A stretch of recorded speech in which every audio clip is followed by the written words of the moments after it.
Menggodok apa Pak? Boleh di Oh iya, elaborate iya. dikit? Kami tuntaskan sekarang peraturan Badan POM yang dalam waktu dekat akan tercatat di lembaran negara. Kita sekarang dalam uji pabrik. Nah, Pak Gubernur dulunya bosnya Komisi 9. Nah, kita dalam penentuan peraturan-peraturan itu kita sangat melihat bahwa begini aja simpelnya. Terjadi saling review, dan ternyata pada saat proses review itu ada yang merasa dirugikan atas review itu, baik yang mereview maupun yang direview merasa dirinya benar. Badan POM berdiri di tengah-tengah. Oleh karena itu kami kumpulkan semua influencer, semua stakeholder, tapi ternyata mereka memang betul kagum aja baik-baik. Pas meninggalkan ini, akhirnya kesimpulannya mereka konflik lagi dan sampai pada tingkat terakhir saling menuntut. Dan kita dengarkan sekarang sudah ada beberapa yang tersangka, bahkan sudah ditahan. Coba bayangin kalau ini kita tidak atur, apa yang terjadi di negeri kita. Oleh karena itu peraturan tentang pengawasan termasuk dalam hal bagaimana mereview dan sebagainya, kita sudah tuntaskan draftnya, dan itu sudah kita diskusikan dengan beberapa kementerian dan harmonisasi sekarang untuk diundangkan. Makanya kita masuk ke uji publik. Di uji publik itu maksudnya adalah, pertama, maksud kita bukan hanya untuk kosmetik, tapi untuk seluruh produk. Yang kedua, kita tidak ingin hal ini terjadi lagi seperti itu. Yang tentunya perlindungan masyarakat seluruh, di poin-poin itu dipoinkan termasuk sanksinya apa berdasarkan undang-undang, termasuk siapa-siapa yang bisa mereview, bagaimana model reviewnya. Kemudian kita juga bahas di situ baik sanksi administrasi maupun sanksi-sanksi lainnya. Nah, dari segi tertentu kita berupaya bahwa produk hukum ini betul-betul adil. Oleh karena itu semuanya kita berharap memberikan masukan sebelum diundangkan. Intinya begitu. Pak, tapi kalau dari BPOM ada rencana melakukan intervensi misalnya berdasarkan review-review itu, misalnya ngecek dapurnya atau apa, itu seperti apa sih Pak? Terima kasih banyak. Nah, bintang tanya masalah terserah. Terima kasih Pak. Teman-teman semua. Terima kasih. Terus memakai Ya. Iya, Pak. Jadi apa yang ditanya tadi? Ada rencana intervensi nggak, mungkin berdasarkan kan kalau review-review terakhir yang sering lihat ada yang mengklaim ketemu binatang, dapurnya kotor segala macam. Kalau dari BPOM sendiri rencana intervensinya Begini, seperti apa? secara prinsip seluruh masyarakat dalam konteks perlindungan konsumen punya hak untuk mereview, punya hak untuk menyampaikan pendapat, punya hak untuk menyampaikan kritik. Tapi kritik, review dan sebagainya itu diatur lagi oleh aturan-aturan lain. Terpesi hak yang disebut dengan hak yang hubungannya dengan perlindungan produsen dalam perlindungan dagang kan. Nah, jadi aturan-aturan ini tentu kita harus secara profesional menentukan hak kita dan mana kewajiban kita. Nah, dari konteks itu maka Badan POM mengatur dalam sebuah peraturan baru untuk khusus yang hubungannya dengan review dan pengawasan, dan termasuk keterlibatan masyarakat. Keterlibatan masyarakat ini tentu termasuk di dalamnya adalah influencer. Jadi kita wadahi itu, dari kalau itu berdasarkan aturan itu sudah tuntas, tentu mereka bisa melakukan apa yang menjadi haknya. Tetapi bagaimana metodenya, prosedurnya, contoh paling konkret. Kalau misalnya, saya selalu membandingkan dengan A dengan B aja. Ada suatu produk A, ada produk B.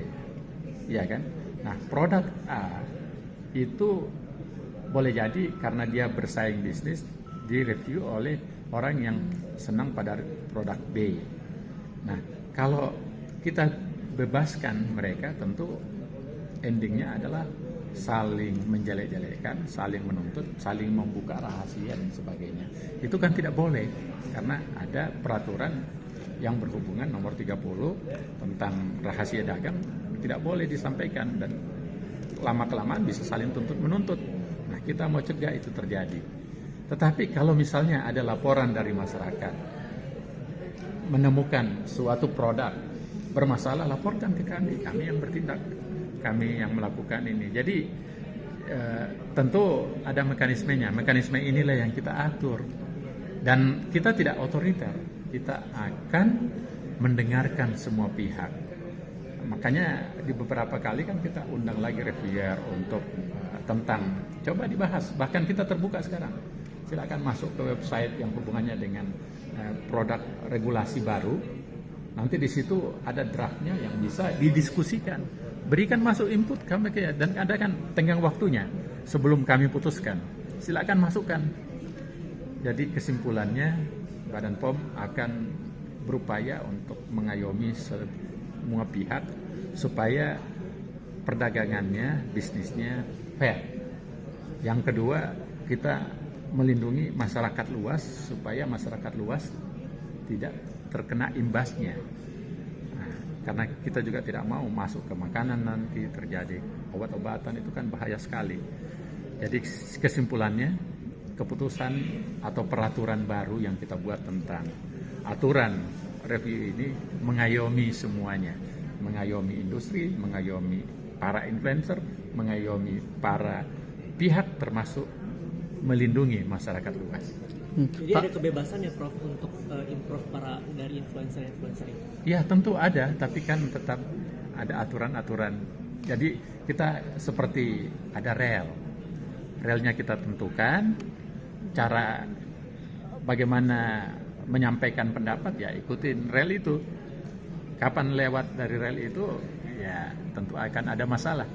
Kira-kira apa sih Prof batasannya Prof influencer itu boleh mereview sebuah produk skincare Prof? Nah, kita kan tidak bicara hanya skincare ini, kita bicara semua produk.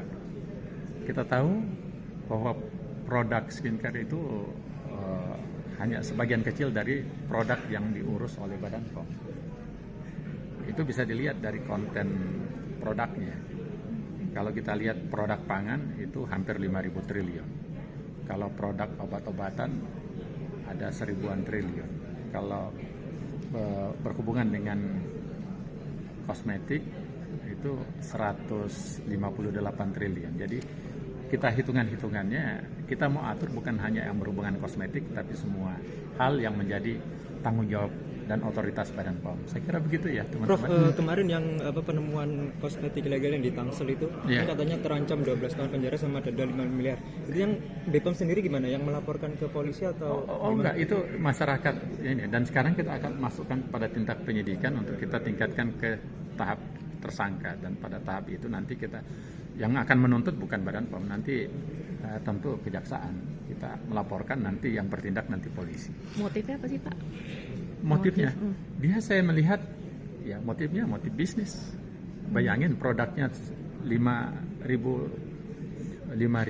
apa ya kontainer, 5.000 pieces setiap hari kali 30. Terus totalnya itu kira-kira miliaran setiap bulan. Dia sudah beroperasi ternyata katanya sih 2 tahun, tapi kita nggak percaya, boleh jadi 2 atau 3 tahun. Kita dapatnya ini dari masyarakat awalnya. Laporan masyarakat masuk ke kita, tim kami turun, tim intelijen, kemudian tim penyidikan, dan akhirnya kesimpulannya kita umumkan. Jadi teman-teman, percayalah Badan POM akan bertindak secara profesional dan semaksimal yang kita mampu. Karena kepercayaan masyarakat kita butuhkan. Oleh karena itu jika ada masalah laporkan ke kami bertindak. Karena kita memiliki semua organ dan otoritas untuk melakukan penindakan tersebut. Pak Taruna, kemarin BPJS ini sempat ngomong kalau misalnya ada peningkatan jumlah klaim untuk usia muda yang sakit ginjal. Nah ini disinyalir salah satu penyebabnya itu banyaknya peredaran minuman manis atau makanan manis, Pak. Nah mungkin respon dari BPOM untuk ini sebagai pengawas ini seperti apa? Nanti juga kan persoalan yang berhubungan dengan labeling gula, garam dan lemak akan kita atur. Itu juga lagi on progress aturannya. Jadi betul penyakit-penyakit degeneratif disebabkan oleh non-infeksi itu 73% di negeri kita. Penyakit infeksi 27%. Dan dari non-infeksi ini mayoritasnya penyebabnya adalah GGL itu. Makanya undang-undang memerintahkan kita, Badan POM akan merilis aturannya Saya kira begitu. Nah itu labeling itu sekarang kan masih digodok Pak, dan ini udah cukup lama nih digodoknya. Yang membuat ini menjadi lama itu apa sih Pak sekarang? Ya kan stakeholder yang berhubungan kan hubungannya dengan asosiasi industri kan. Mereka harus parab juga kan. Harus parab aturan itu. Jadi yang namanya peraturan itu tidak gampang lahirnya. Yang kedua, masih ada kontradiktif lagi antara yang labeling untuk kemasan dengan yang siap saji, misalnya Starbucks atau apa. Jadi ini masih complicated. Yang jelas Badan POM akan bersitegas sesuai dengan peraturan nomor 28 tahun 2024 dan akarnya adalah Undang-Undang Kesehatan nomor 17. Kita akan progres. Gitu. Nah Saya itu, kira begitu ya. nah itu yang disampaikan oleh asosiasi, keberatannya seperti apa Pak? Yang membuat itu agak lama Pak? Apakah berpengaruh kepada bisnis mereka atau bagaimana? Ya pastilah berpengaruh. Karena berpengaruh makanya beliau keberatan kan. Oke, cukup. Makasih ya, Mas. Oke siap, makasih Pak. Makasih.